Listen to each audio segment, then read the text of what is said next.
Hi friends, welcome back to my channel tech with Prem in Kannada. Friends, Karnataka ಸರ್ಕಾರ ಕಟ್ಟಡ ಮತ್ತು ಇತರೆ ನಿರ್ಮಾಣ ಕಾರ್ಮಿಕರ ಕಲ್ಯಾಣ ಮಂಡಳಿಯಲ್ಲಿ ನೋಂದಾಯಿಸಿಕೊಂಡು ಲೇಬರ್ ಕಾರ್ಡ್ ಅನ್ನು ಪಡ್ಕೊಂಡಿರುವಂತಹ ಕಟ್ಟಡ ಕಾರ್ಮಿಕರ ಇಬ್ಬರು ಮಕ್ಕಳಿಗೆ ವಾರ್ಷಿಕವಾಗಿ ಸ್ಕಾಲರ್ಶಿಪ್ ಅನ್ನು ಮಂಡಳಿಯಿಂದ ನೀಡಲಾಗುತ್ತೆ.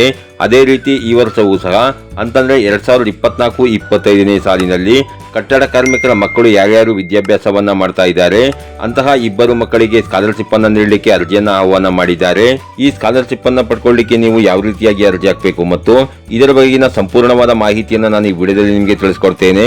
ಅದಕ್ಕಿಂತ ಮುಂಚೆ ನೀವೇನಾದರೂ ನಮ್ಮ ಚಾನಲ್ಗೆ ಹೊಸಬರಾಗಿದ್ರೆ ನಮ್ಮ ಚಾನಲ್ನ ಸಬ್ಸ್ಕ್ರೈಬ್ ಮಾಡಿಕೊಂಡು ಬೆಲ್ ಐಕಾನ್ನ ಕ್ಲಿಕ್ ಮಾಡ್ಕೊಳ್ಳಿ ಫ್ರೆಂಡ್ಸ್. ನಾವು ಹಾಕುವ ಮುಂದಿನ ವಿಡಿಯೋದ ನೋಟಿಫಿಕೇಶನ್ ನಿಮಗೆ ಆ ತಕ್ಷಣ ಬಂದು ಸಿಗುತ್ತೆ ಫ್ರೆಂಡ್ಸ್. ನೀವಿಲ್ಲಿ ನೋಡ್ತಾ ಇರ್ಬೋದು, ಕರ್ನಾಟಕ ಕಟ್ಟಡ ಮತ್ತು ಇತರೆ ನಿರ್ಮಾಣ ಕಾರ್ಮಿಕರ ಕಲ್ಯಾಣ ಮಂಡಳಿಯ ವತಿಯಿಂದ 2024-25ನೇ ಸಾಲಿನ ಅರ್ಹ ನೋಂದಾಯಿತ ಕಟ್ಟಡ ಮತ್ತು ಇತರೆ ನಿರ್ಮಾಣ ಕಾರ್ಮಿಕರ ಮಕ್ಕಳ ವಿದ್ಯಾಭ್ಯಾಸಕ್ಕಾಗಿ ಶೈಕ್ಷಣಿಕ ಧನ ಸಹಾಯ ಪಡೆಯಲು ರಾಜ್ಯ ವಿದ್ಯಾರ್ಥಿ ವೇತನ ತಂತ್ರಾಂಶದ ಮೂಲಕ ಅರ್ಜಿ ಆಹ್ವಾನಿಸಲಾಗಿದೆ. ಶೈಕ್ಷಣಿಕ ಧನ ಸಹಾಯಕ್ಕೆ ಅರ್ಜಿ ಸಲ್ಲಿಸಲು ನವೆಂಬರ್ 30 ಕೊನೆಯ ದಿನವಾಗಿರುತ್ತದೆ. 2024-25ನೇ ಸಾಲಿಗೆ ಸಂಬಂಧಿಸಿದಂತೆ ಈಗಾಗಲೇ ಸರ್ಕಾರದ ವಿವಿಧ ಇಲಾಖೆಗಳಲ್ಲಿ ರಾಜ್ಯ ವಿದ್ಯಾರ್ಥಿ ವೇತನ ತಂತ್ರಾಂಶದ ಮೂಲಕ ಅರ್ಜಿ ಸಲ್ಲಿಸಿರುವ ಫಲಾನುಭವಿಗಳು ಪುನಃ ಅರ್ಜಿ ಸಲ್ಲಿಸುವ ಅವಶ್ಯಕತೆ ಇರುವುದಿಲ್ಲ ಅಂತ ಕೊಟ್ಟಿದ್ದಾರೆ ಫ್ರೆಂಡ್ಸ್.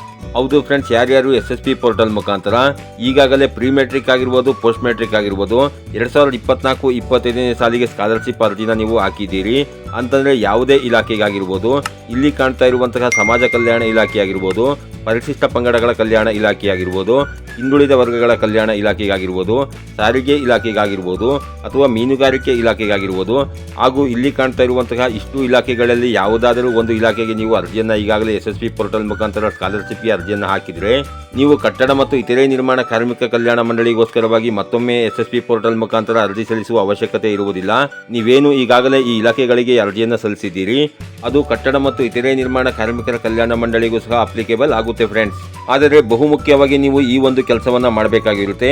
ಅರ್ಹ ಕಟ್ಟಡ ಮತ್ತು ಇತರೆ ನಿರ್ಮಾಣ ಕಾರ್ಮಿಕರ ಮಕ್ಕಳು ಶೈಕ್ಷಣಿಕ ಧನ ಸಹಾಯವನ್ನು SSP ತಂತ್ರಾಂಶದ ಮೂಲಕ ಪಡೆಯಲು ಮಂಡಳಿಯ ಅಧಿಕೃತ ಜಾಲತಾಣವಾದ kbocwww.karnatakagovernment.in ಉಪಯೋಗಿಸಿಕೊಂಡು ಮಂಡಳಿಯ ತಂತ್ರಾಂಶದಲ್ಲಿ ತಮ್ಮ ನೋಂದಣಿ ಸಂಖ್ಯೆಯನ್ನು ನಮೂದಿಸಿ ಆಧಾರ್ ಲಿಂಕ್ ಮಾಡಬೇಕು. SSP ತಂತ್ರಾಂಶದ ಮೂಲಕ ಶೈಕ್ಷಣಿಕ ಧನ ಸಹಾಯ ಪಡೆಯಲು ಇದು ಅತ್ಯವಶ್ಯಕವಾಗಿರುವುದರಿಂದ ಈಗಾಗಲೇ ಆಧಾರ್ ಸಂಖ್ಯೆಯನ್ನು ಲಿಂಕ್ ಮಾಡದೇ ಇರುವ ಎಲ್ಲಾ ಕಾರ್ಮಿಕರು ಕೂಡಲೇ ಆಧಾರ್ ಸಂಖ್ಯೆಯನ್ನು ಬ್ಯಾಂಕ್ ಖಾತೆಯೊಂದಿಗೆ ನೋಂದಣಿ ಮಾಡಿ NPCI ಮ್ಯಾಪಿಂಗ್ ಮಾಡಿಸಬೇಕಾಗಿರುತ್ತದೆ ಅಂತ ತಿಳಿಸಿದ್ದಾರೆ ಫ್ರೆಂಡ್ಸ್. ಅಂತಂದ್ರೆ 2024-25ನೇ ಸಾಲಿನ ಸ್ಕಾಲರ್ಶಿಪ್ಗೆ ನೀವು SSP ಪೋರ್ಟಲ್ನಲ್ಲಿ ಅರ್ಜಿ ಸಲ್ಲಿಸಿದ ನಂತರ ಕರ್ನಾಟಕ ಕಟ್ಟಡ ಮತ್ತು ಇತರೆ ನಿರ್ಮಾಣ ಕಾರ್ಮಿಕರ ಕಲ್ಯಾಣ ಮಂಡಳಿಯ ಅಧಿಕೃತ ವೆಬ್ಸೈಟ್ ಆದ ಈ ವೆಬ್ಸೈಟ್ನಲ್ಲಿ ನಿಮ್ಮ ಲೇಬರ್ ಕಾರ್ಡ್ ನಂಬರ್ ಮತ್ತು ನಿಮ್ಮ ಆಧಾರ್ ಕಾರ್ಡ್ ನಂಬರ್ ಅನ್ನು ಹಾಕೊಂಡು ನೀವು ರಿಜಿಸ್ಟರ್ ಆಗಿ ಈ ಕಾರ್ಡ್ ಅನ್ನ ಕಡ್ಡಾಯವಾಗಿ ಪಡ್ಕೊಳ್ಬೇಕಾಗಿರುತ್ತೆ. ಆ ರೀತಿ ನೀವು ರಿಜಿಸ್ಟರ್ ಆಗಿ ಈ ಕಾರ್ಡ್ ಅನ್ನ ಪಡ್ಕೊಂಡಿಲ್ಲ ಅಂತಂದ್ರೆ ನಿಮಗೆ 2024-25ನೇ ಸಾಲಿನ ಸ್ಕಾಲರ್ಶಿಪ್ ಹಣ ಬರೋದಿಲ್ಲ ಫ್ರೆಂಡ್ಸ್. ಮತ್ತೊಂದ್ಸತಿ ಹೇಳ್ತಾ ಇದ್ದೀನಿ, ಪ್ರೀ ಮೆಟ್ರಿಕ್ ವಿದ್ಯಾರ್ಥಿಗಳಾಗಿರ್ಬೋದು ಅಥವಾ ಪೋಸ್ಟ್ ಮೆಟ್ರಿಕ್ ವಿದ್ಯಾರ್ಥಿಗಳಾಗಿರ್ಬೋದು 2024-25ನೇ ಸಾಲಿನ ಲೇಬರ್ ಕಾರ್ಡ್ ಸ್ಕಾಲರ್ಶಿಪ್ ಅನ್ನ ನೀವು ಪಡ್ಕೊಬೇಕು ಅಂತಂದ್ರೆ ನೀವು SSP ಪೋರ್ಟಲ್ ಮುಖಾಂತರ ಅರ್ಜಿಯನ್ನು ಸಲ್ಲಿಸಿ ಆನಂತರ ಕಟ್ಟಡ ಮತ್ತು ಇತರೆ ನಿರ್ಮಾಣ ಕಾರ್ಮಿಕರ ಕಲ್ಯಾಣ ಮಂಡಳಿಯ ಅಧಿಕೃತ ವೆಬ್ಸೈಟ್ ಆದ ಈ ವೆಬ್ಸೈಟ್ ನಲ್ಲಿ ನೀವು ನಿಮ್ಮ ಲೇಬರ್ ಕಾರ್ಡ್ ನಂಬರ್ ಮತ್ತು ನಿಮ್ಮ ಲೇಬರ್ ಕಾರ್ಡ್ ನಲ್ಲಿರುವಂತಹ ರೆಫರೆನ್ಸ್ ನಂಬರ್ ಅನ್ನು ಹಾಕೊಂಡು ನೀವು ನಿಮ್ಮ ಲೇಬರ್ ಕಾರ್ಡ್ ಅನ್ನು ರಿಜಿಸ್ಟರ್ ಮಾಡ್ಕೊಬೇಕಾಗಿರುತ್ತೆ.